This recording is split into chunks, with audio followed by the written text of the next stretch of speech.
All right, now that we've talked about art and science, we're going to get into another content area, making connections between art and math. This is another one that if it was forced upon me, if I was told to do an art and math lesson, I would be a little hesitant because math is not my strong suit.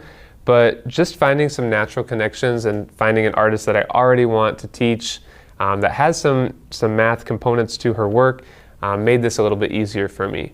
So Sonia Delanie is an artist that is really a prolific artist that does all kinds of different things.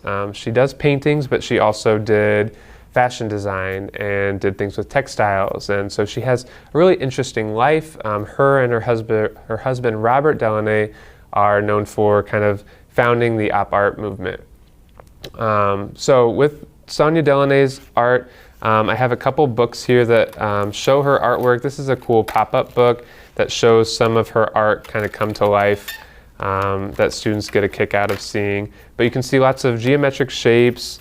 These are some of the fashion designs that she created, so some of the drawings of those outfits.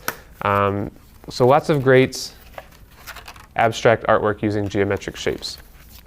How I incorporate math with her work is a couple concepts that students may be doing in their math classroom anyway. So how to use a compass, how to use a ruler, talking about things like concentric circles, circles, semicircles, how to dissect a shape or dissect a page. That might be another word from their vocabulary.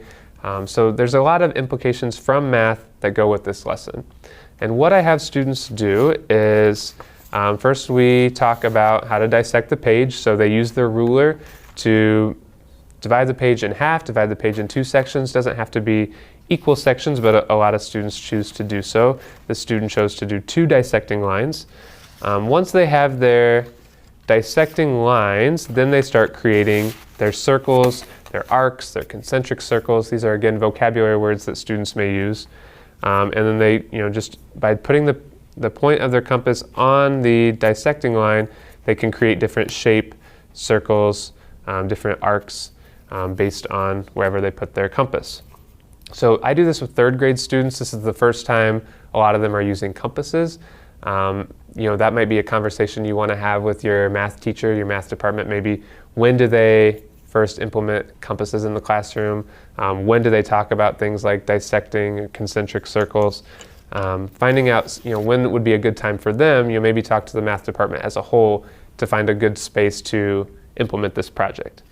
Once students have their different arcs and their different shapes created, then I have them map out their colors. So this one is incomplete, so you can kind of see how the student started it.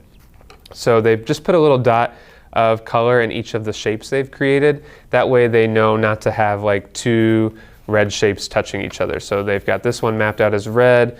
This other red one here is not going to come into contact with that shape. So you're also having students think about how their composition works, how they're going to be adding colors. And we just use watercolor paint on this, and then when they are finished, they go over it with a Sharpie marker just in case there are areas where maybe they got outside the line or they just need to neaten up a little. They can use the Sharpie. So this is a great lesson that incorporates things with geometry, with tools that they might be using in the classroom. Gives you an artist example that may be a little bit more unique to your curriculum. Not a typical artist that students would have learned about before. This is a great children's book about Sonia Delanie and her life. It's called A Life of Color. So it's written for kids with some really great illustrations that tells about Sonia's life by using kind of her style of art in the illustrations. So that would be another great way to share with your students in using math and art together.